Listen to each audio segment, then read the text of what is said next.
काम और लाभ। यहाँ हम जानेंगे फेयर ट्रेड के बारे में।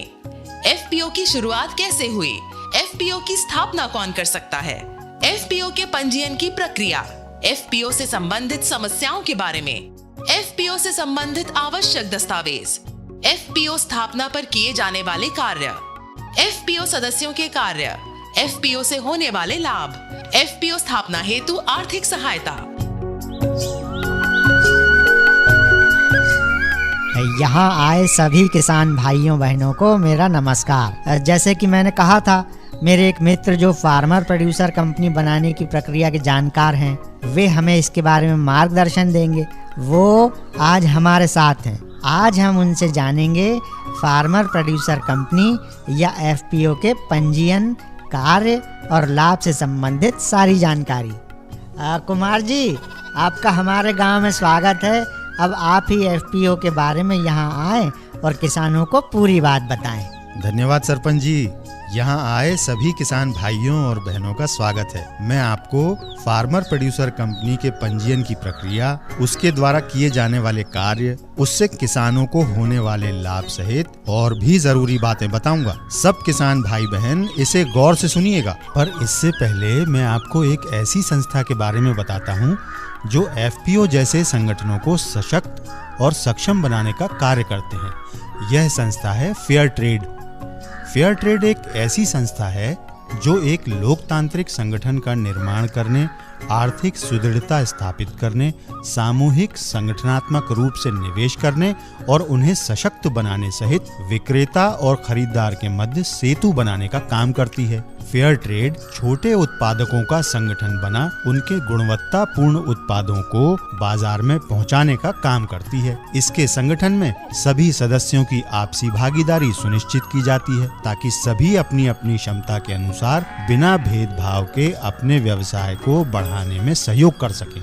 फेयर ट्रेड स्मॉल प्रोड्यूसर संगठन के छोटे उत्पादक संगठनों की समग्र शक्ति को बढ़ाने और उन्हें विकसित करने के लिए अपनी ओर से भरपूर सहयोग प्रदान करती है। उम्मीद है आप लोग फेयर ट्रेड के बारे में सही तरह से जान गए होंगे।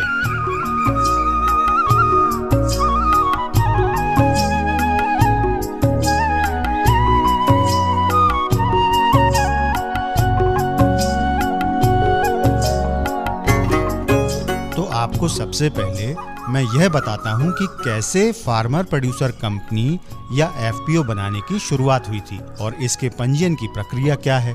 छोटे और मध्यम स्तर के किसानों को अपना उत्पाद उगाने से लेकर उसे बेचने तक कई प्रकार की दिक्कतों का सामना करना पड़ता था। कई बार उनकी लागत ही इतनी लग जाती थी कि उनका मुनाफा भी नहीं निकल पाता था। किसानों को इन परेशानियों से बचाने, उचित मार्गदर्शन प्रदान करने और ज्यादा से ज्यादा लाभ दिलाने के लिए ही फार्मर प्रोड्यूसर कंपनी की शुरुआत हुई। वो तो सब ठीक है साहब, हमें तो सिर्फ फायदे वाली बात बता दो। सब बता रहे हैं काका, आप बस गौर से सुनते जाओ।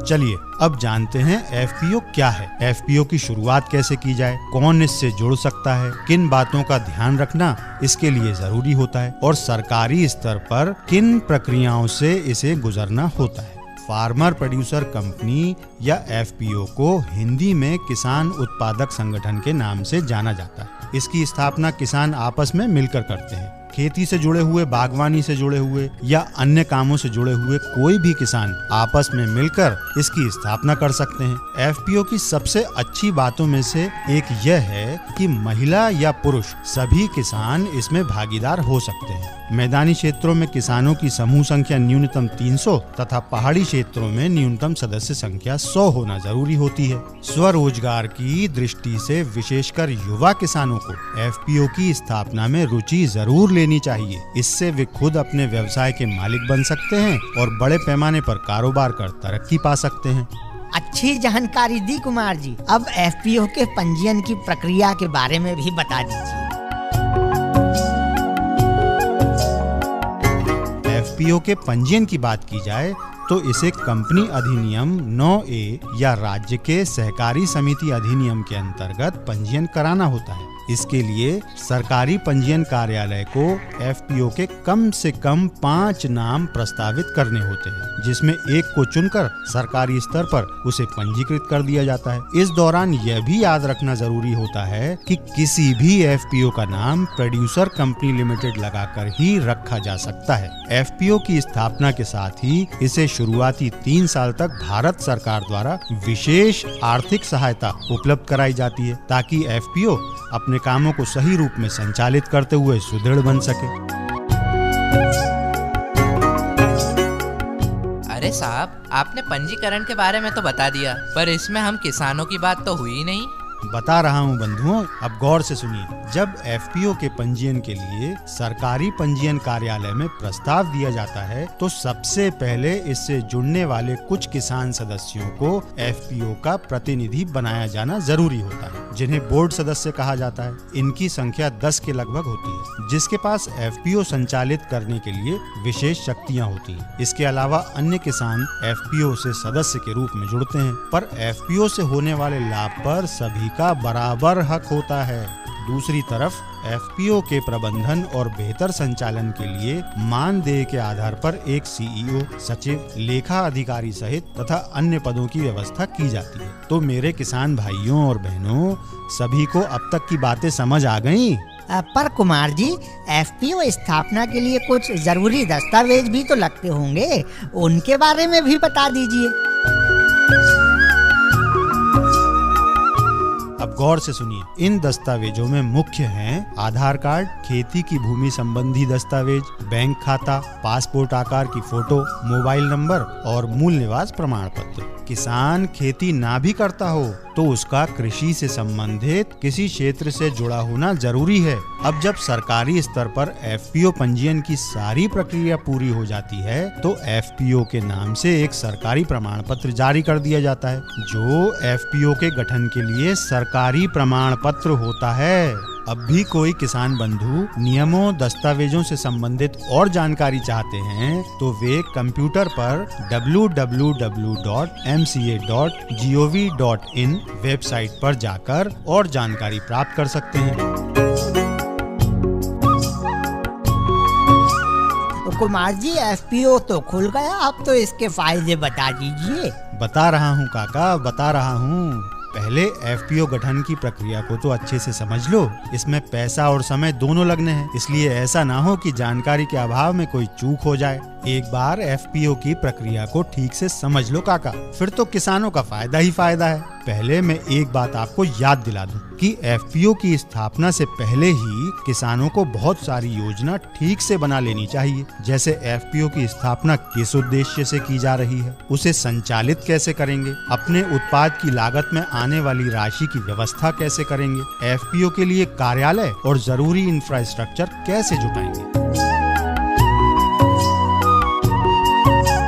इसके बाद अब जान लेते हैं कि एफपीओ के पदाधिकारियों को कुछ जरूरी खाते खुलवाने होते हैं, जैसे व्यावसायिक बैंक अकाउंट खोलना, पैन कार्ड बनवाना, टिन नंबर प्राप्त करना, सर्विस टैक्स के लिए कमर्शियल टैक्स डिपार्टमेंट में पंजीयन कराना, एक्साइज डिपार्टमेंट में वैट के लिए पंजीयन कराना। इसके बाद एफपीओ के बोर्ड सदस्यों के लिए एक जरूरी प्रशिक्षण की आवश्यकता होती है, ताकि वे यह ठीक तरह से समझ सकें कि एफपीओ को संचालित करने के आवश्यक नियम क्या हैं, अपने व्यवसाय की सफलता के लिए योजना किस तरह बनानी चाहिए, शासकीय स्तर पर एफपीओ हेतु कौन कौन सी सुविधाएं उपलब्ध कराई जाती हैं, उन्हें अपने व्यवसाय हेतु आवश्यक अकाउंटिंग रिकॉर्ड किस तरह रखने होते हैं और हर साल के लिए किए जाने वाले कामों का कैलेंडर किस तरह बनाना है। याद रखें, एफपीओ के बोर्ड सदस्यों में युवा किसान, महिला किसान सहित ऐसे लोगों को शामिल किया जाना चाहिए जो बेहतर प्रबंधन, गुणवत्ता, जिम्मेदारी के साथ काम करते हुए नए कौशल सीखकर व्यवसाय बढ़ाने में कारगर साबित हो सकते हैं।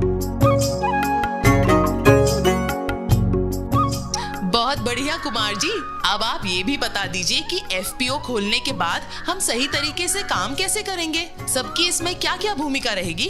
वही तो बताने जा रहा हूँ। देखिए, एफपीओ बनने के बाद उससे जुड़े सभी किसानों के सारे कार्य किसी एक की जिम्मेदारी ना होकर सबकी जिम्मेदारी हो जाती है। अब अगर मान लो कि सभी खेती से जुड़े किसान एफपीओ के सदस्य हैं, तो उनमें से हर एक खेती के लिए बीज, खाद, कृषि मशीन, अपने उत्पाद की छटाई, सुखाने, भंडारण और बाजार में अपने उत्पाद को बेचने के लिए पैकिंग, परिवहन की व्यवस्था करनी होती है। अब यह सारे काम एफपीओ सदस्य आपस में बांटकर सही मार्गदर्शन और प्रशिक्षण के साथ करने लगते हैं। इससे सभी को बेहद फायदा होता है। इस काम में सरकारी स्तर पर राष्ट्रीय परियोजना प्रबंधन एजेंसी का मार्गदर्शन एफपीओ सदस्यों को प्राप्त होता है। साथ ही एफपीओ के बोर्ड सदस्य सीईओ का अनुभव भी किसानों को लाभ पहुंचाता है। चलो काका, अब मैं आपको बता ही देता हूँ कि एफपीओ बनाने से आखिर किसानों को क्या क्या लाभ होते हैं। चलिए इसे इन बिंदुओं से समझते हैं। जैसे किसानों के उत्पाद और उपभोक्ताओं के बीच से बिचौलिए हट जाते हैं और किसान ज्यादा मुनाफा कमाते हैं। किसानों को अपने उत्पाद या फसल उगाने के लिए लगने वाली आवश्यक चीजें जैसे खाद, बीज, दवा, कृषि उपकरण, कामगार में कम खर्च करना पड़ता है। किसानों को अपने उत्पादों का अधिकतम मूल्य प्राप्त होता है। उनकी आय में 2 गुनी वृद्धि हो जाती है। किसानों को अपने उत्पादों को सही तरीके से उगाने, उनकी मार्केटिंग करने और उसे सीधे उपभोक्ता तक पहुंचाने के लिए बिना किसी दिक्कत के सही मार्गदर्शन प्राप्त होता है। अक्सर किसान बाजार स्तर पर ठगे जाते हैं। एफपीओ के माध्यम से इससे बचा जा सकता है। एफपीओ के कारण किसी भी किसान को अकेले किसी भी प्रकार की हानि नहीं उठानी पड़ती। उम्मीद है अब सब समझ गए होंगे कि एफपीओ किसानों के लिए कितना फायदे वाला संगठन है, जिसमें कम से कम जोखिम उठाकर ज्यादा से ज्यादा लाभ कमाया जा सकता है। काका, अब बताओ आपको क्या समझ आया? यही समझ आया भैया कि एफपीओ खुलेगा तो किस्मत चमकेगी, लागत घटेगी और कमाई बढ़ेगी। वाह कुमार जी, आपने तो आज हम किसानों को बड़ी फायदे वाली बात बताई है।